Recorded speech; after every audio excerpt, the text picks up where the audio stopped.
हम लोग बहुपदों का भाग सीख रहे हैं और इसके पहले हम लोगों ने प्रश्न संग्रह 10.1 किया।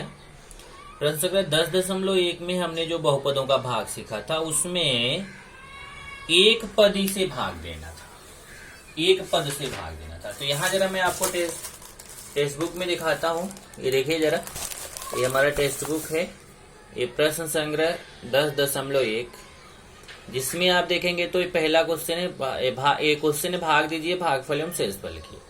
तो इसमें अगर आप देखें तो जो जिससे भाग देना है, जैसे देखिए भाग देने के बाद वाला जो है, भाग के बाद वाला जो है जिसको भाजक बोलते हैं, वो हमेशा एक पद ही, देखिए एक पद है, यहाँ पे भी एक पद है, सब में एक एक पद है, लास्ट में भी आप जाके देखेंगे तो सब में एक एक पद है। तो जो भाजक है उसमें केवल एक पद था। इसमें ध्यान रखना कि आपको केवल 6वें क्वेश्चन तक करना है। मैंने 7वां और 8वां भी पिछले लेक्चर में करा दिया था, पर 7वां, 8वां, 9वां, 10वां ये 4 आप अभी तुरंत टेक्स्ट बुक में कट कर लीजिए। प्रश्न संग्रह 10.1 में केवल पहले से 6वां तक ही क्वेश्चन करना है। 7वां, 8वां, 9वां, 10वां ये 4 क्वेश्चन नहीं करना है, कट है, तो आप इसको कट कर लीजिए। अब हम लोग प्रश्न संग्रह 10.2 के लिए चलेंगे। 10.2 में हमें क्या सीखना है, देखिए 10.2 में सीखना है कि बहुपद को द्विपद से भाग देना। बहुपद को द्विपद से भाग देना। द्विपद मतलब 2 पद रहेगा। अभी तक एक पद से भाग देते थे, अब 2 पद से भाग देना रहेगा। मतलब जो भाजक है उसमें कितने पद रहेंगे, 2 पद रहेंगे। तो इसमें क्या करना है, देखिए पहला पॉइंट है भाज्य तथा भाजक को उसकी घातों के अवरोही क्रम में लिखो। मतलब भाज्य को भी घातों के अवरोही क्रम में लिखना है। अवरोही क्रम मतलब मैंने लिखाया था आपको, बड़े से छोटा, सबसे बड़ी घात, उससे छोटी घात, उससे छोटी, मतलब सबसे बड़ी घात को पहले लिखना है, फिर उससे छोटी छोटी छोटी घात, ऐसा लिखना है। तो घातों के अवरोही क्रम में लिखना है, मतलब बड़े से छोटी घात लिखना है। यदि बीच की किसी घात वाला पद नहीं दिया हो, कभी कभी क्या रहता है बीच का कोई पद गायब रहता है, तो उसका गुणांक 0 लेकर उसका पद लिखना है हमें, उसके गुणांक को 0 लेकर उस पद को हमें लिखना है। और तीसरा, पहले पद में पहले पद से भाग दो। हमेशा ध्यान रखो, भाज्य के पहले पद में हमेशा भाजक के पहले पद से भाग देना है। तो ये याद रखिए, पहले पद में पहले पद से भाग देना है, पहले पद में पहले पद से भाग देना है। भागफल जो आएगा उसका गुणा भाजक से करके भाज्य के नीचे लिखो और घटाओ। तो कैसे करना है ये देखिए, पूरा मैंने लिखा दिया है। अब इसको मैं क्वेश्चन में करके दिखाता हूं तो आपको समझ में आएगा। ये देखिए प्रश्न है, भाग दो भागफल और शेषफल लिखो। ये क्वेश्चन है हमारा पहला, y² + 10y + 24 भागे y + 4। ये देखिए इसमें इसका भाग देना है। तो जिसमें भाग देना रहता है उसको भाज्य बोलते हैं और जिससे भाग देना रहता है उसको भाजक बोलते हैं।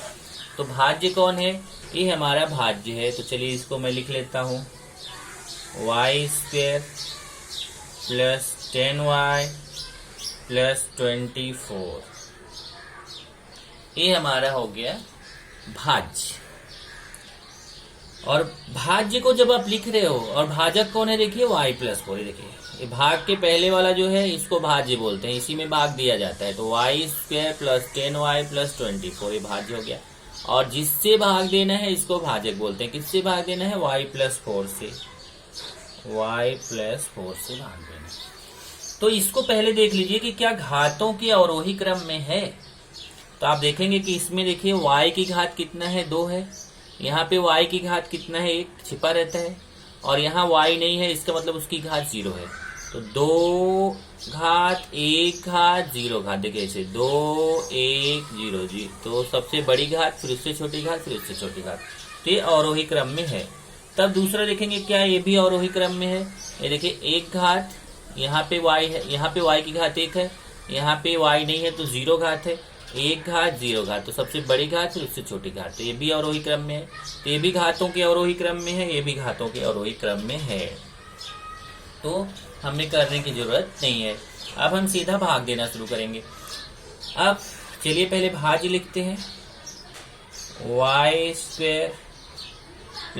10y + 24, इसमें भाग देना है y + 4 से।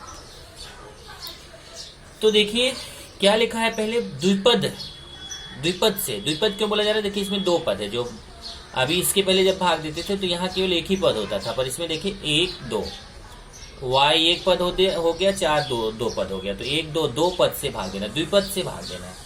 तो द्विपद से भाग भले ही देना है, लेकिन आपको यहाँ पे कुछ रफ वर्क रहेगा जो मैं आपको यहाँ बताता जाऊंगा। देखिए मैं यहाँ पे ऐसे लिख देता हूँ रफ,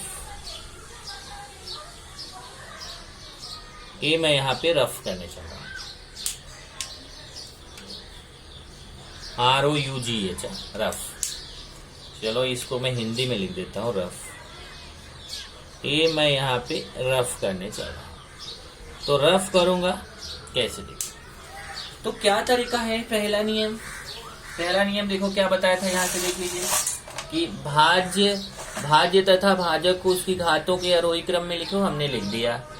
अब है यदि बीच की किसी घात वाला पद नहीं दिया हो तो उसका गुणांक शून्य लेकर उसका पद लिखो, तो हमें इसको लिखने की जरूरत नहीं पड़ी क्योंकि हमारा पहले से ही बराबर है। अब ये वाला है, पहले पद में पहले पद से भाग दो। चलिए पहले पद में पहले पद से भाग दीजिए। ये भाज्य है, भाज्य का पहला पद है y² और भाजक का पहला पद है y। ध्यान से देख लीजिए, यही सबसे इम्पोर्टेंट है। भाज्य का पहला पद, इसमें देखो 1 2 3 पद है, लेकिन इसका पहला पद y² है, तो हमें y² में ये इसमें देखिए 1 2 पद है, तो इसका पहला पद है y से भाग देना। पहले पद में पहले पद से भाग, y² में y का भाग। तो जब आप y² में y का भाग देंगे तो भाग का नियम क्या है, चिन्ह का चिन्ह से भाग, तो प्लस का प्लस से भाग प्लस, संख्या से संख्या का भाग वो है नहीं। फिर समान चरांकों की घातों को घटाओ। यहाँ देखिए, यहाँ घात 2 है, यहाँ घात 1 है। देखिए यहाँ y की घात 2 है, यहाँ y की घात 1 है, तो 2 घात में 1 घात निकल जाएगा, तो y का घात 1 बचेगा, मतलब y, क्योंकि यहाँ 1 घात छिपा रहता है। तो यहाँ क्या हो गया, अभी क्या y² में y का भाग देंगे तो कितना बचा y, तो ये भागफल में चला गया y। तो देखिए मैंने भाग दे के दिखाया, कितना आया y, तो भागफल में y। अब ये जो y है ना, इसका इन दोनों से गुणा करके नीचे लिखना है। अब देखो ये एक नया काम यहाँ पे आ गया, जो एक पदी में मैंने डायरेक्ट समझाया था ट्रिक, पर यहाँ पे जो है यहाँ आपको यहाँ आपको गुणा भी करना पड़ेगा। ये देखिए y का y+4 से गुणा मैंने सिखाया था ना, इसीलिए चलो पहले y का गुणा y से भी होगा, y का गुणा y+4 से भी होगा। तो पहले y का गुणा y से करेंगे, देखिए y का गुणा y से करेंगे। तो जब y का गुणा y से करोगे तो जो ऊपर है ना, देखो यही नीचे आएगा। पहला वाला वही आता है, y का गुणा y से करेगा। आप देख भी सकते हो, 1 घात और 1 घात जोड़ के, गुणा में घातों को जोड़ा जाता है, 1 और 1 घात मिलके y का घात कितना हो जाएगा 2। लेकिन ये फिक्स रहता है, पहला वाला जो ऊपर रहता है वही नीचे आता है। लेकिन दूसरा वाला ऐसा नहीं, दूसरा वाला हमें गुणा करके देखना पड़ेगा। तो देखिए y में 4 का गुणा करना है, y में 4 का, पहले y में y का गुणा किया, y² है, फिर y में 4 का गुणा करेंगे। तो पहले किसका गुणा होता है, चिन्ह का गुणा, फिर संख्या का गुणा, फिर समान चरांकों की घातों को जोड़ो। चलो पहले चिन्ह का गुणा देखिए, y में 4 का गुणा करना है तो पहले चिन्ह का गुणा, यहाँ प्लस है, यहाँ प्लस है, प्लस और प्लस का गुणा प्लस। फिर 4 का y से गुणा करेंगे तो देखिए 4 इधर 1 छिपा रहता है, 4 1 के 4 y, तो 4 का y से गुणा करेंगे तो 4y। अब क्या करना है, गुणा करेंगे। गुणा करने के बाद तो क्या, देखो वही लिखा गया था कि जो भागफल आएगा, जिसको भागफल को भाजक से गुणा करिए, तो भागफल को हमने भाजक से गुणा करके भाज्य के नीचे लिखिए, तो भाज्य के नीचे लिख दिया। अब इसको घटाइए, तो घटाने पे क्या होता है, चिन्ह बदलता है। यहाँ देखिए, यहाँ पे y² के सामने प्लस चिन्ह छिपा हुआ तो माइनस हो जाएगा, और यहाँ 4y के सामने प्लस चिन्ह छिपा हुआ तो माइनस हो जाएगा। अब यहाँ देखिए y² कट जाएगा, क्यों, क्योंकि ये y² के सामने प्लस है, y² के सामने माइनस, ये कट जाएगा। और ये 10y के, अब ध्यान से देखिए, y² के सामने प्लस, y² के सामने माइनस, ये कट जाएगा। तो इसको आप चाहे तो ऐसे हल्के में काट दीजिए, ऐसे, ये देखिए कट गया। और ये जो 10y है, देखिए 10y के सामने प्लस है और 4y के सामने प्लस नहीं है, बल्कि 4y का चिन्ह माइनस हो चुका है, क्योंकि बदल चुका है। 10y के सामने प्लस, 4y के सामने माइनस, तो प्लस और माइनस घटाया जाता है, बड़ी संख्या का चिन्ह लगाया जाता है। 10y में 4y निकलेगा तो 6y, और बड़ी संख्या 10y है, उसके साथ देखिए 10 में से 4 गया तो 6y, और बड़ी संख्या 10 है, उसके सामने प्लस है तो प्लस प्लस यहाँ छिपा रहेगा। और ये 24 को नीचे उतार लीजिए चिन्ह के साथ, ये इसका भाग का नियम है।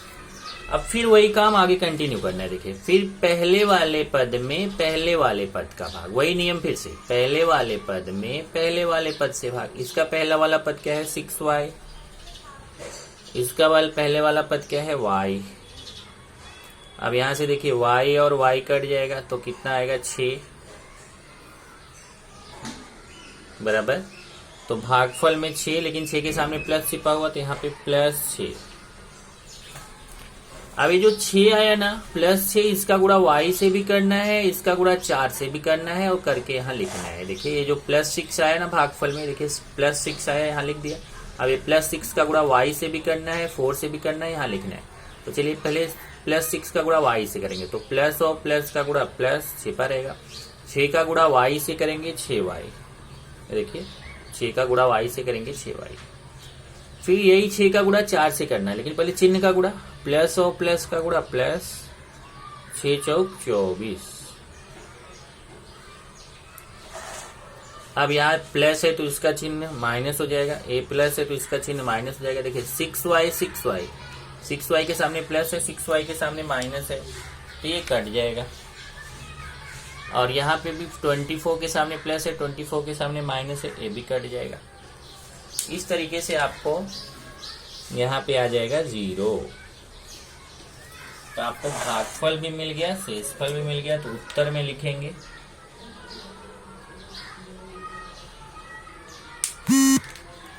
भागफल, ये आया देखिए, ये y + 6 हो गया भागफल और शेषफल 0, शेषफल 0।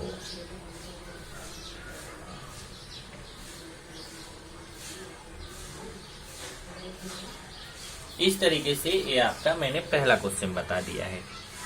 इसी तरीके से हम लोग आगे करेंगे। 10.2 का हमने आपको पहला क्वेश्चन बताया।